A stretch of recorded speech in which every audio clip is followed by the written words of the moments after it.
Praise the Lord.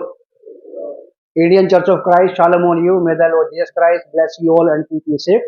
मसीह भारतीय कलीसिया को प्रभु यीशु मसीह के नाम में शांति और सुरक्षा निरंतर मिलती रहे। आप सब लोगों का प्रभु यीशु मसीह के नाम में क्राइस्ट मुक्ति द्वार फेलोशिप की ऑनलाइन ऑफलाइन सर्विस में स्वागत है।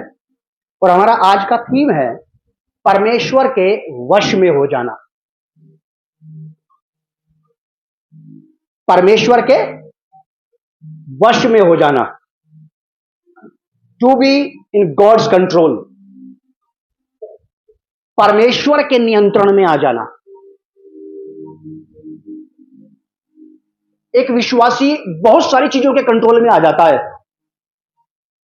निराशा के, हताशा के, उदासीनता के, रोग के, बीमारी के, असफलता के, बेरोजगारी के, गरीबी के, भूखमरी के, फाकाकशी के, सीजनल बुखार बीमारियों के, कईयों के वश में आ जाता है, कईयों के कंट्रोल में आ जाता है वो।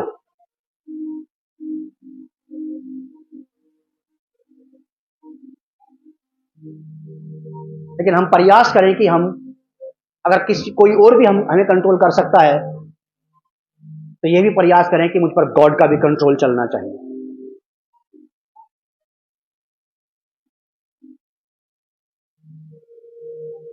उन्नीस 9/2023 की बात है ये, सुबह 6:45 पर परमेश्वर की आत्मा ने एक बात मेरे पास पहुंचाई और ये कहा कि स्पिरिचुअली, आत्मिक रीति से अनुशासित हो, अनुशासन में लेकर के आओ अपने आप को, स्पिरिचुअली कंट्रोल करो, कंट्रोल में लेकर के आओ अपने आप। आत्मिक रीति से आपको अपने आप को खुद अनुशासित करना है, अनुशासन में लेकर के आना है, क्योंकि शरीर और दिमाग कई सारी बातों में हमें परमेश्वर के विरोध खड़ा कर देंगे। लेकिन आपको यह प्रयास करना है कि आप परमेश्वर के कंट्रोल में आ जाएं। और कोई भी व्यक्ति, कोई भी मसीह विश्वासी परमेश्वर के वचन का पालन किए बगैर उसके वश में नहीं आ सकता है। कोई भी बिलीवर, कोई भी क्रिश्चियन डिसाइपल परमेश्वर के वचन की अधीनता में आए बगैर, परमेश्वर के वचन का अनुपालन किए बगैर परमेश्वर के वश में नहीं हो सकता है। क्योंकि परमेश्वर, बाइबल में ऐसे लिखा है, आप लोगों ने बाइबल पढ़ी है, और परमेश्वर सारी सृष्टि को अपने वचन से क्या करता है? नियंत्रण में रखता है। पढ़ा आप लोगों ने बाइबल में वाली बात? उसने वचन के द्वारा सृष्टि की रचना की और वचन के द्वारा सृष्टि का पालन करता है, और वचन के द्वारा ही पूरी सृष्टि को, सब कुछ को क्या करता है? संभाल के रखता है। दिन को भी और रात को भी, सुबह को भी और शाम को भी, सर्दी को भी और गर्मी को भी, बरसात को भी और खुले मौसम को भी, अपने शब्दों के द्वारा, बस जस्ट केवल अपने वचन के द्वारा कंट्रोल में रखता है सब चीजों को। उसने समुद्र को के पानी को एक जगह इकट्ठा कर दिया और वो समुद्र कहलाया, और उसने सूखी जमीन को एक तरफ किया। कितने लोगों को पता इस बात का? कहां लिखा है ये? बुक ऑफ जेनेसिस, उत्पत्ति की किताब में। और उसने सूरज को आज्ञा दी कि तू बढ़कर के इस पृथ्वी को नहीं ढांप सकता है। परमेश्वर ने कोई दीवार लगाई है क्या वहां पर? क्या है? क्या है? केवल वर्ड, वचन से, वो वचन से सारी सृष्टि को नियंत्रण में रखता है। क्या परमेश्वर अपने वचन से हमें भी नियंत्रण में रखता है? क्या हम भी उसके वचन का उतना ही अनुपालन करते जितना सृष्टि करती है? रात को परमेश्वर को बुलाना नहीं पड़ता, परमेश्वर को सुबह और शाम को कहना नहीं पड़ता कि टाइम पे आ जाना, समय पे आ जाना। परमेश्वर को अपनी सृष्टि की किसी भी बात को कुछ नहीं कहना पड़ता। परमेश्वर को अपनी सृष्टि की, अपनी बनाई हुई दुनिया की किसी भी बात को कुछ नहीं कहना पड़ता। किसी भी चीज को जो उसने एक बार ठहरा दिया, फिक्स कर दिया, उसने कर दिया। और ये वाली बात उत्पत्ति की किताब में पहली बार हुई थी।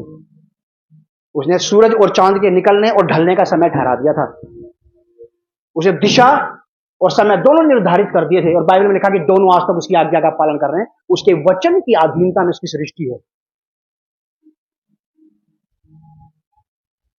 उसके अपने लोग, हम कितने उसके वचन की अधीनता में हैं और कितने नहीं हैं। ना तो हम में से कोई किसी के बारे में जानता, ना हमें किसी को बताने की कोई जरूरत है।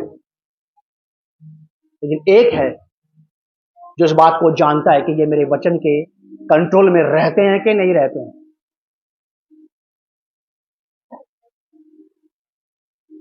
मेरे साथ निकालिए आप पहला पत्रस 3 अध्याय 21वीं आयत।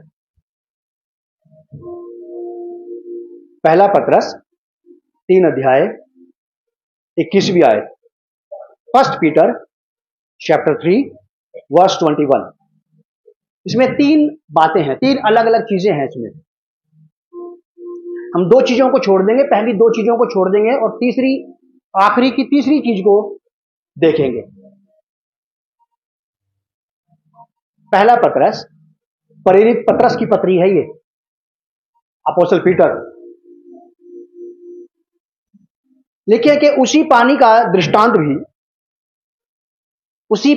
दृष्टांत भी अर्थात बपतिस्मा यीशु मसीह के जी उठने के द्वारा अब तुम्हें बचाता है।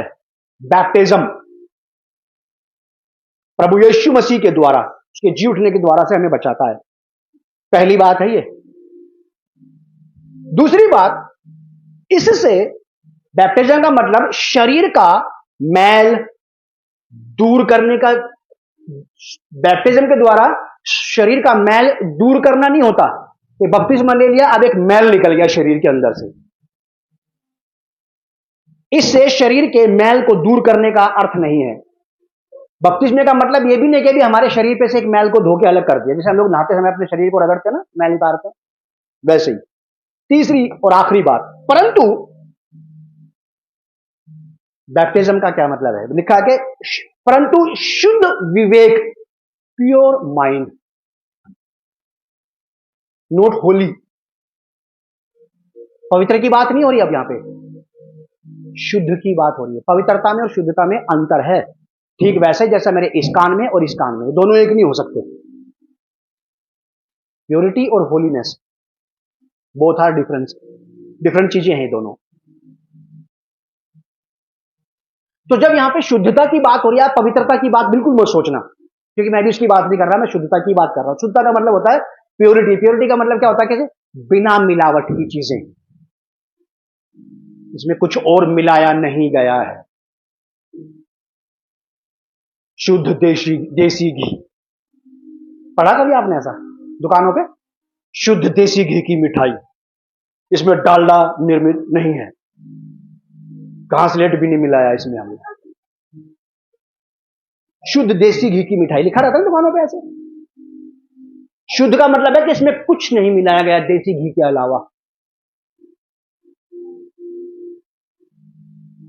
या कुछ चीजें जिस भी चीज से बनती हैं वो उसके बारे में लिख दिया जाता है कि शुद्धता, इस चीज के इसमें कुछ नहीं मिलाया गया। ठीक यहां पर ऐसे लिखा, परंतु शुद्ध विवेक से, शुद्ध विवेक, विवेक का मतलब होता है माइंड, विचार, भावनाएं, इच्छाएं, कल्पनाएं, सोच। ब्रेन ये पार्ट ऑफ बॉडी है, शरीर का हिस्सा है, लेकिन ये शरीर और आत्मा दोनों को दुविधा में डाल देता है। मन, माइंड, ब्रेन, भेजा जिसे कहते हैं, है तो ये body part, internal body part है, शरीर का हिस्सा अंदर का दिमाग, लेकिन ये शरीर और आत्मा दोनों को दुविधा में डाल सकता है। आपकी आत्मा को भी, जिसका ये हिस्सा ही नहीं है, क्योंकि ये शरीर को चलाएगा और शरीर आत्मा को दूषित करने में 99.9% हिस्से भागीदारी निभाता है। यहां पे पत्रस हमें बताते हैं, परंतु शुद्ध विवेक से परमेश्वर के वश में हो जाने का अर्थ है बैप्टिज्म। हम केवल इस बात पर विचार करेंगे कि परमेश्वर के वश में हो जाना क्या चीज होती है। और कैसे एक व्यक्ति परमेश्वर के केवल जस्ट ओनली गॉड कंट्रोल में आ जाता है, केवल परमेश्वर का नियंत्रण, फिर ना शरीर का, ना दिमाग का, ना अच्छे का और बुरे का, ना सही का और गलत का, बस केवल कुछ बातें। आप जिस समाज में रहते हो, जिस देश में रहते हो, आप उनकी कई सारी बातों को, वहां के कई सारे व्यवहारों को आप और मैं सोशल विजडम से, एक सामाजिक बुद्धि से सोचते हैं कि नहीं ये ठीक है, कोई बात नहीं। तुम्हें कैसे पता ठीक है? और वर्ड ऑफ गॉड क्या कहता है इसके बारे में? सोशल विजडम में और स्पिरिचुअल विजडम में उतना ही अंतर है जितना कि मेरे इस कान में और इस कान में है। अगर ये दोनों एक नहीं हो सकते तो फिर सोशल विजडम और स्पिरिचुअल विजडम भी दोनों एक नहीं हो सकती कभी भी। आत्मिक बुद्धि जो आपको और मुझे यहां से आती है, क्या करना है क्या नहीं करना है, कितना करना है कितना नहीं करना है, कब कब करना है कब कब नहीं करना है, और क्या क्या करना क्या क्या नहीं करना, सब कुछ यहां से पता लगेगा आपको और मुझे। और यही है जो आपकी और मेरी पूरी विजडम को, हमारे पूरे विवेक को शुद्ध कर देगा। परमेश्वर का वचन केवल यही शुद्ध कर सकता है बस।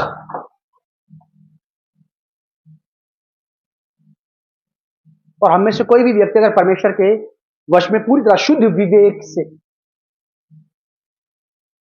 विवेक से अगर परमेश्वर के वश में होना चाहता है तो पहले क्या करना पड़ेगा? सबसे पहले फिर विवेक को ही शुद्ध करना पड़ेगा, विवेक को ही शुद्ध करना पड़ेगा। फिर सबसे पहले इब्रानियों की पत्री इसके 9 अध्याय 14वीं आयत में ऐसा लिखा है कि परमेश्वर के पुत्र यीशु मसीह का लहू हमें हमारे विवेक के बुद्धि के मरे हुए कामों से, मरे हुए का मतलब पता क्या है?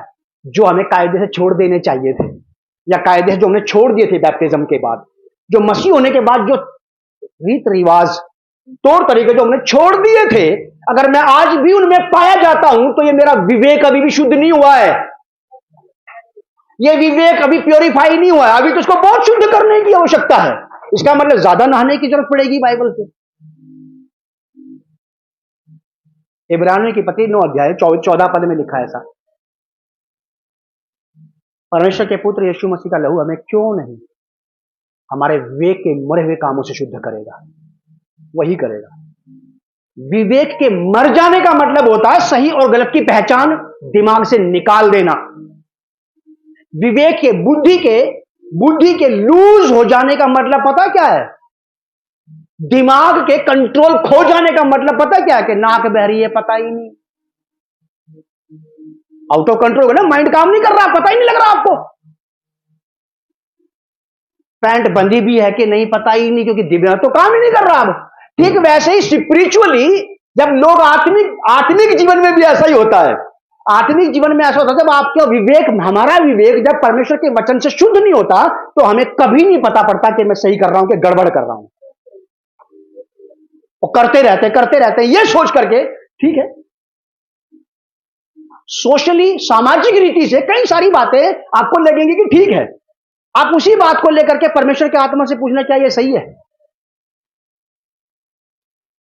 शुद्ध विवेक से परमेश्वर के कंट्रोल में आ जाना, बिना कोई चूट चपाट किए हुए, बिना किसी डाउट और ऑब्जेक्शन के कि नहीं जैसा आप कह रहे हैं ऐसा ही है, छोड़ना है तो छोड़ देंगे, पकड़ना है तो पकड़ लेंगे, आप कहेंगे तो वही करेंगे हम। कुरिन्थियों की पत्री में ऐसा लिखा, परेज पौलुस कहते हैं कुरिन्थ नगर की कलीसिया के लोगों को कि उनके बीच में से निकलो। कहीं ना कहीं तो निकलने की बात कही जा रही है। और अशुद्ध वस्तुओं को मत छुओ। कुरिन्थ की पत्री में परेज पौलुस कुरिन्थ नगर की कलीसिया के लोगों को कहता है कि क्योंकि कुरिन्थ नगर के लोग भी आपके और मेरे समान अन्य जातियों से विश्वास में आए थे। उनके पास भी दुनिया भर के क्रियाकलाप, दुनिया भर के रीति रिवाज थे, उनके पास दुनिया भर की रवायत होता है, रीति रिवाज थी। इसलिए पौलुस को उनको बोलना पड़ा कि उनके बीच में से निकलो और अलग रहो और अशुद्ध वस्तु को मत छुओ, तो मैं तुम्हें ग्रहण करूंगा।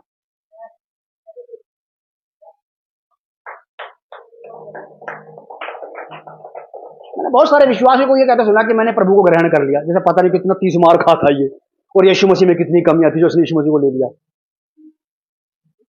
तुम्हें ये बोलना चाहिए भैया उसने मुझे ग्रहण किया है, प्राउड फील एक लोगों के सामने बात आनी चाहिए, भैया हमारा ये थी हमारी गवाही।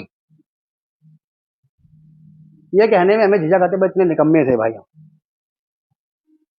तो मैंने प्रभु को ग्रहण कर लिया, पता नहीं मेरे अंदर कितनी खूबियां हैं जो उसको छोड़ रखा था लोगों ने, उसको मेरी जरूरत थी।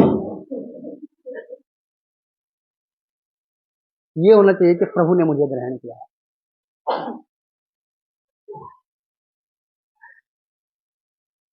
21वीं आयत का लास्ट पार्ट, परंतु शुद्ध विवेक से परमेश्वर के वश में हो जाने का अर्थ है बैप्टिज्म। अब आप में से, हम में से कोई भी व्यक्ति अगर परमेश्वर के कंट्रोल में आना चाहता है तो उसका सिंपल सा एक ही तरीका, एक ही रास्ता है, वर्ड ऑफ गॉड। जितना ज्यादा आप और मैं इसको पढ़ेंगे, जितना ज्यादा आप और मैं इस पर ध्यान लगाएंगे, जितना ज्यादा हम इसे मनन करेंगे, उतना ज्यादा ये हमारी पैरवी करेगा, हमारी चौकसी करेगा, हमारी अगुवाई करेगा, हमारी रक्षा करेगा, सुरक्षा करेगा, सहायता करेगा, हमें लीड और गाइड करेगा कि कब कब कहां कहां होना चाहिए, कब कब मुझे कहां कहां नहीं होना चाहिए। ये परमेश्वर का वचन। हम में से सभी बिलीवर्स इस बात का विश्वास करते हैं कि ये बात करता है। डीएल मूडी साहब ने एक बात कही थी, वो कह रहे थे कि जब मैं प्रार्थना करता हूं तो मैं परमेश्वर से बात करता हूं, जब मैं प्रार्थना करता हूं तो मैं बोलता हूं, परमेश्वर सुनता है, और जब मैं बाइबल पढ़ता हूं तो वो बोलता और मैं सुनता हूं। क्या सच है आपकी लाइफ में ऐसी ये वाली बात? आपके जीवन में सच है ये वाली बात कि वो जब आप बाइबल पढ़ते तो आपके मन में ये बात है कि परमेश्वर बात कर रहा है? अरे नहीं, रोज पढ़नी होती है, भाई साहब बोलते हैं रोज पढ़ा करो बाइबल, पर रोज पढ़नी है बस। जो लोग रोज पढ़ने वाले लोग हैं उनसे परमेश्वर कभी बात नहीं कर पाता है, जिनके दिमाग में बस केवल यही बात है कि सुबह की शुरुआत परमेश्वर के साथ होनी चाहिए। धर्म की आदत तो नहीं पड़ गई कहीं हमें? कभी इस धर्म के दीवाने तो नहीं हो गए हम? एक की गुलामी से निकले, दूसरे के फंस गए।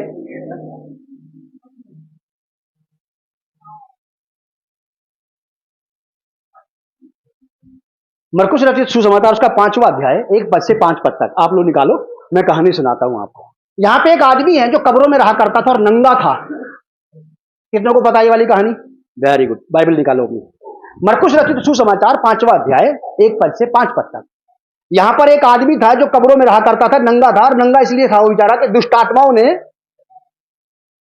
जकड़ रखा था और उसके कपड़े तक फाड़ दिए थे, उसके कपड़े तक उतरवा दिए थे उसके दुष्ट आत्माओं ने। और जैसे यीशु मसीह उसकी जिंदगी में आए और कपड़े उतर गए। ऐसा ही हुआ क्या? क्या हुआ? नए कपड़े चढ़ गए उसके शरीर के ऊपर।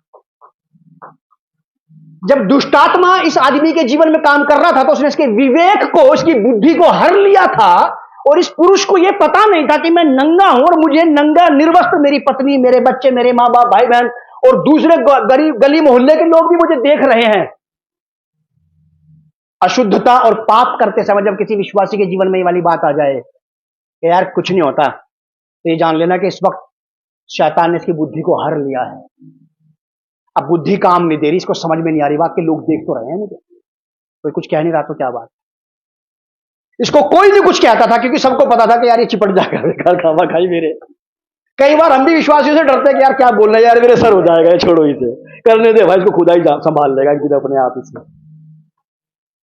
नहीं, किसने तो उतार ली, ना उतार दे कहीं। देखो यहां पे एक आदमी है, दुष्टात्मा की वजह से, दुष्टात्मा ग्रसित होने के कारण दुष्टात्मा ने कहां कंट्रोल किया था इसके? बड़े ध्यान से सुना ये बात। इविल स्पिरिट्स माइंड कंट्रोल करती हैं। दुष्ट आत्माएं आपके ब्रेन को कंट्रोल कर लेंगी और आपको आउट ऑफ कंट्रोल कर देंगी परमेश्वर के खिलाफ। आप परमेश्वर की बात करने वाले लोग भी परमेश्वर के खिलाफ काम करना शुरू करेंगे। ठीक जस्ट वैसे ही गॉड कहां कंट्रोल करता है? आत्मा में, प्राण में, काय में? माइंड पर कंट्रोल करता है, ताकि आपके दिमाग के द्वारा आपको चलाए वो। कायदे से किसका कंट्रोल है दिमाग पे इस वक्त? मिक्स तो नहीं है? देख लेना, अभी रीति रिवाज और त्योहारों का समय निकला है। अगर किसी ने जरा सा भी इसमें इंटरेस्ट दिखाया है तो मिक्स तो है फिर। मेरे दिमाग में अचानक की बात आई, ऐसी कुछ पता नहीं क्यों आई। मुझे पता कि मैं ऑनलाइन बोल रहा हूं, बहुत सारे लोग बिलीवर और नॉन बिलीवर मुझे सुन रहे हैं। ऐसे मेरे मन में आया कि प्रभु हमारे यहां बहुत सारे ऐसे लोग जहां से निकल के आ रहे हैं, अब आप बचा के रखना। क्योंकि परमेश्वर की आत्मा ने बात मेरे मन में सुबह ही डाल दी थी, और मैंने प्रार्थना की कि प्रभु बचा के रखना कि कोई भी रीति व्यवहार में ना फंस जाए। मुझे नहीं पता कोई फंसा है कि नहीं। कई साल पहले ऐसा हुआ मेरे साथ। मैं अपने घर में बैठा था, एक परमेश्वर का आत्मा ने मुझे बोला कि चल यहां से उठ और फलाने किसी घर में ले गया प्रभु मुझे। मैं मेरी वाइफ चले गए, और करवा चौथ का ही दिन था। मैंने उस महिला को बढ़िया फर्स्ट क्लास सजा सजाया पाया घर में। मेरे दिमाग में भी नहीं आई बात क्या है, उसने खुद बताया मुझे। मैं कहा बहन जी कहीं जा रहे हैं कि आपके? नहीं भैया आज तो ये है ना, इसलिए मैं। अच्छा भाई, लेकिन भैया मैं ना पति के लिए किया, मैं तो प्रभु के लिए किया। मैंने उसको बैठा, मैं बैठ जाओ। मैं कहा प्रभु तेरा पति है क्या? और उसका सांस ऊपर का ऊपर और नीचे का नीचे। कई लोग ऐसा करके ये दिखाने की कोशिश करते हैं, बोल देते हैं कि हमने तो प्रभु के लिए किया है। प्रभु जो आप पर मुझे निकालने के लिए यहां से आया है, क्या वो किसी को कह सकता कि संसार में रहो? वश में हो जाना परमेश्वर के। और ये 19 तारीख का मैसेज है, अभी का नहीं, 2-4 दिन का है, और 9वें महीने का है ये, 19/9/2023। मेरे लिए परमेश्वर का आत्मा ने बोला कि स्पिरिचुअली अनुशासित करो अपने आप को। मैंने शायद एक बात एक दो लोगों को बताई हुई, मेरे साथ रहने वालों को, कि आत्मिक रीति से अपने आप को अनुशासन में लेकर के आओ, जंगलीपन दूर कर दो। अब मैं अपने आप को सोचता हूं कि मैं बहुत ज्यादा अनुशासन में हूं, उसके बाद भी पवित्र आत्मा को यह वाली बात मुझे ही कहनी पड़ी कि अपने आप को, मुझे कहा, उसने आपको नहीं बोला, आपको तो मैं बता रहा हूं कि अपने आप को आत्मिक रीति से अनुशासन में लेकर के आओ। और इतनी जानकारी के बाद, इतनी आत्मा की बातें सुनने के बाद, परमेश्वर के अपना नॉलेज रखने के बाद भी मेरे अंदर कोई झिझक नहीं थी। मैं समझ गया कि कहीं कोई पाप पल रहा है लाइफ में, कोई भी अनज्ञाकारिता पल रही है, इसका मतलब। और बस केवल मैंने प्रार्थना की कि प्रभु मैं सरेंडर करता हूं, और मैं चाहता हूं कि मेरे ध्यान, मेरी दृष्टि वहां पे जाए, जो चीज आपको अखर रही है वो मुझे भी दिखाओ, ताकि मैं उसको यहां से हटा सकूं। अनुशासन बहुत जरूरी है, और अनुशासन ही आपको और मुझे कंट्रोल में लेकर के आता है, वश में लाता है। परमेश्वर के वश में होना है आपको और मुझे, पादरियों के वश में नहीं होना, भविष्यद्वक्ताओं के, प्रचारकों के वश में नहीं होना। और उनके तो होना ही नहीं जो परमेश्वर के आत्मा के चलाए नहीं चलते हैं। उनके हो जाओ जो परमेश्वर के आत्मा के चलाए चलते हो, कि अगर ये परमेश्वर के आत्मा के कंट्रोल में है तो ये मुझे भी यही चीजें सिखाएगा। जो परमेश्वर के आत्मा के वचन का, परमेश्वर के वचन का विरोध करेगा, वो आपको विद्रोह की बातें सिखाएगा। बाइबल कभी धोखा नहीं देगी, कभी झूठ नहीं बोलेगी। ऐसा लिखा है कि जो जिसके साथ रहता है उसी के जैसा हो जाएगा, आप बच नहीं सकते साहब। ये आदमी को दुष्ट आत्मा ने ऐसा कंट्रोल कर लिया, इसके मन को हर लिया, उसने इसकी बुद्धि और विवेक को चौपट कर दिया, दिवालिया कर दिया। बुद्धि से इसको, बुद्धि से, ज्ञान से, समझ से इसको दिवालिया कर दिया, कंगाल कर दिया। इसकी समझ में बात नहीं आ रही। अच्छा खासा बढ़िया आदमी, फर्स्ट क्लास परिवार का व्यक्ति है, इसके घर के लोग इसको बांध बांध करके ले जाते थे। और ये शैतान के कंट्रोल में इतना था, इसके माइंड से परमेश्वर इतना हट गया था कि कोई भी बात परमेश्वर की इसको बांध नहीं सकी साहब। इतना स्पिरिचुअल, आत्मिक रीति से इतना आक्रामक भी नहीं हो जाना चाहिए कि कोई भी बात हमें बांध ना सके। किसी भी सेवक की, किसी भी विश्वासी की कोई बात हमें बांध ना सके। हमें इतना भी आत्मिक वायलेंट नहीं हो जाना चाहिए। कंट्रोल में रहें, नियंत्रण में रहें, कम से कम परमेश्वर के तो रहें।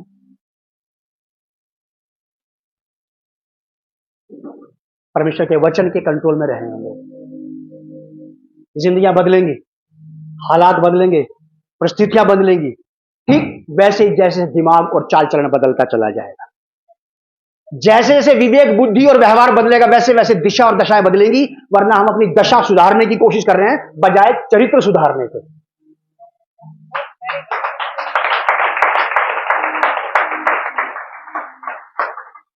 हम परिस्थितियों को ठीक करने की कोशिश कर रहे हैं बजाय अपने आप को ठीक करने के।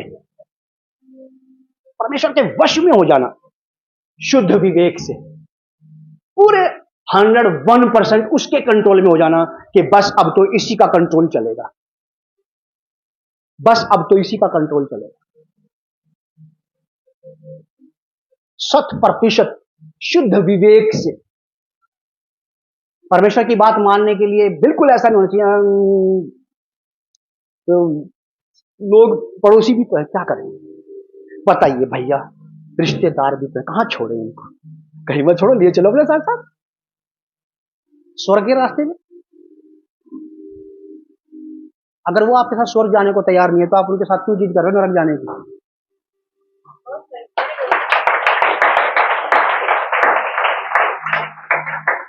सिंपल सी बात है, आप अपने घर में रह रहे हैं, हम अपने घर में रह रहे हैं, आप अपना खा रहे हैं, हम अपना खा रहे हैं, आपके पास आजादी है, हमारे पास आजादी है, फिनिश।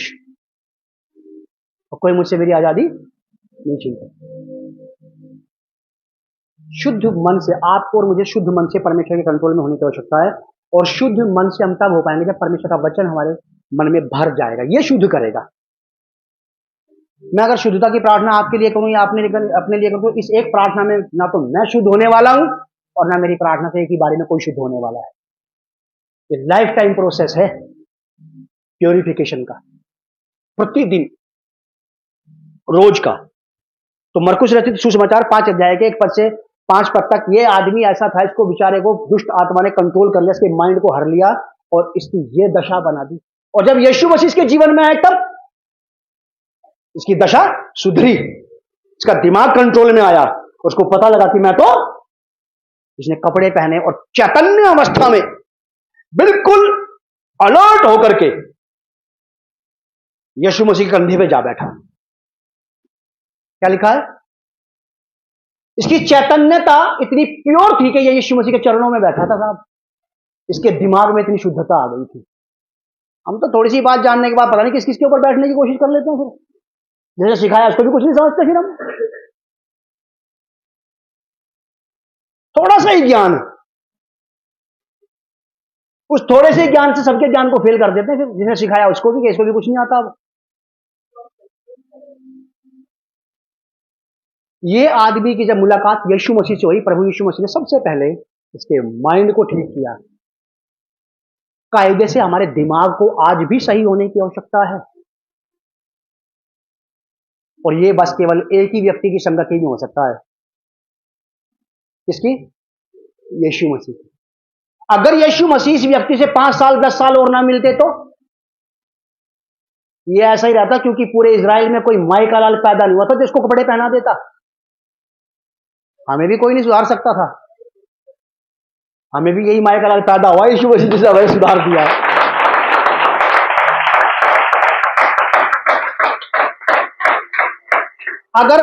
अगर इससे भी सुधरे बदले तो फिर कोई आशा बाकी नहीं है जीवन में। लास्ट की बात करके बंद कर देंगे इसको हम। प्रेरितों के काम की किताब, उसका 23 अध्याय, पहली आयत, बुक ऑफ एक्ट्स, प्रेरितों के काम की किताब, उसका 23 अध्याय, पहली आयत। प्रेरित पौलुस क्या कहते हैं? पौलुस ने महासभा की ओर टकटकी लगाकर देखा और कहा, महासभा, ये उनकी महासभा थी जो पौलुस को दंड दिलवाना चाहते थे, जो पौलुस को पिटवाना, मरवाना चाहते थे, कैद करवाना चाहते थे। उन्हीं लोगों की आंखों में आंखें डाल करके पौलुस देख रहा है, उनकी जो पौलुस के अगेंस्ट में थे। हमारे भी अगेंस्ट में बहुत सारे लोग, हमारे भी विरोध में बहुत सारे लोग हैं, घर के बाहर के, जो ये चाहते हैं कि हम वो करें जो वो कर रहे हैं। लिखा है कि पौलुस ने महासभा की ओर टकटकी लगाकर देखा और कहा कि हे भाइयों, मैंने आज तक परमेश्वर के लिए बिल्कुल सच्चे विवेक से, क्या बात है, मैं हंस रहा था जब इसके बारे में पढ़ रहा, ये व्याख्यान दे रहा अपना। ये क्या कहता है कि हे भाइयों, मैंने आज के दिन तक, जब इसको पकड़ लिया था, आज के दिन तक परमेश्वर के लिए बिल्कुल सच्चे विवेक से जीवन बिताया है, कि परमेश्वर के लिए जीने में मेरे दिमाग में कभी कुछ और कभी कुछ नहीं आता था। परमेश्वर के लिए जीने में बस केवल परमेश्वर की बात मेरे दिमाग में रहती थी, मैं उसी से जीता चला गया। बस अपनी जान बचाने का भी इरादा उसके दिमाग में नहीं आया। देख रहे हो आप और मुझे ऐसा ही बनना है, क्योंकि हम इन्हीं लोगों से शिक्षा पा रहे हैं और हम इन्हीं के जैसे हो जाएंगे। कह रहा है मैंने आज के दिन तक, और 26 अध्याय का 19 पद मेरा बहुत पसंदीदा पद है, ये बहुत पसंद है मुझे ये वाला पद, 26 अध्याय का 19 पद। प्रेरित पौलुस राजा अग्रिप्पा के सामने अपनी गवाही देते हुए बिना मौत का खौफ, बिना डर और भय के, पागल हो गया था क्या ये? राजा ने इसको बोला पौलुस तेरा दिमाग खराब है, तू पागल हो गया। इसने बोला पागल तो नहीं हुआ हूं मैं, कि तेरा चित्त ठिकाने नहीं है। मदर मैरी ने और उसके बच्चों ने यीशु मसीह को यही बोला था कि हमारा भाई है ये, इसका चित्त ठिकाने नहीं है, इसमें दुष्ट आत्मा है, इसलिए घर से भागा रहता है ये। तो जिन लोगों का दिमाग यीशु मसीह से भर जाता है ना, परमेश्वर के वचन से भर जाता है, उन लोगों को समझ पाना दुष्ट आत्माओं के लिए मुश्किल हो जाता है। शैतान नहीं समझ सकता उनको। तो यहां पे ऐसा लिखा 26 अध्याय के 19वीं आयत में, अतः हे राजा अग्रिप्पा, मैंने उस स्वर्गीय दर्शन की बात ना टाली। जब पौलुस की मुलाकात प्रभु यीशु मसीह दमिश्क की सीमा पर हुई और उसने उसको पलट दिया उसके घोड़े समेत, और उसने उससे बात की, वो बात पौलुस के दिमाग में ऐसी बैठ गई, यीशु मसीह की बात पहली ही मुलाकात में ऐसी बैठ गई कि यूं कह रहा कि मेरी हिम्मत ही नहीं हुई कि मैं उसकी बात को टाल देता। हमारे अंदर है हिम्मत यीशु मसीह की बात टालने की। हम टालते हैं अपने इच्छा, अपनी ख्वाहिश, अपनी रवायत और रीतें पूरी करने के लिए हम टाल के निकल जाते हैं। हम तो पौलुस से भी 8 कदम आगे हैं। पौलुस कह रहा मैं उससे भी बड़ा हूं। पौलुस कह रहा कि एक बार मेरी उससे मुलाकात हुई थी, राजा के सामने पहुंच गया वो मौत के मुंह में, और कह रहा कि एक बार स्वर्गीय दर्शन ने मुझे बात कही उस परमेश्वर ने, और मैं उसकी बात को टाल नहीं पाया। हम में कितने लोग हुए उसकी बात को टाल करके अपनी बात पूरी कर लेते हैं। अगर यहां आज कोई ऐसा व्यक्ति है कि उसकी बात को टाल करके अपनी बात पूरी कर लेता है, तो अभी भी हमारे पास समय है, अवसर है वापस वहीं आ जाने का, जहां से मैं शुद्ध विवेक से परमेश्वर के कंट्रोल में हो जाऊं। और आप सभाओं पे सभाएं, प्रार्थनाओं पे प्रार्थनाएं, उपवास पे उपवास करके दिखा दो, अगर एक का भी दिमाग बदल जाए तो।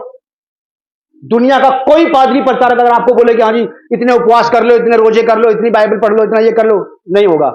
तब तक हम परमेश्वर के वचन को अपने जीवन में काम करने नहीं देंगे। ये कैच करेगा मेरे माइंड को, ये कंट्रोल कर लेगा, और इसको कंट्रोल करने के लिए आपको मदद करनी पड़ेगी इसकी।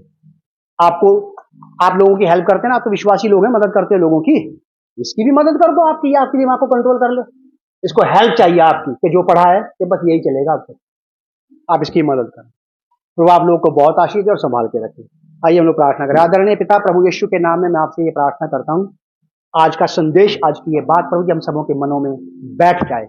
पवित्र आत्मा हम में से हर एक की सहायता करे कि हम परमेश्वर के वचन के द्वारा अपने विवेक को शुद्ध कर लें और शुद्ध विवेक से परमेश्वर की भक्ति करें। प्रभु यीशु मसीह के नाम से इस प्रार्थना को हम मांगते हैं, आमीन। God bless you and shalom.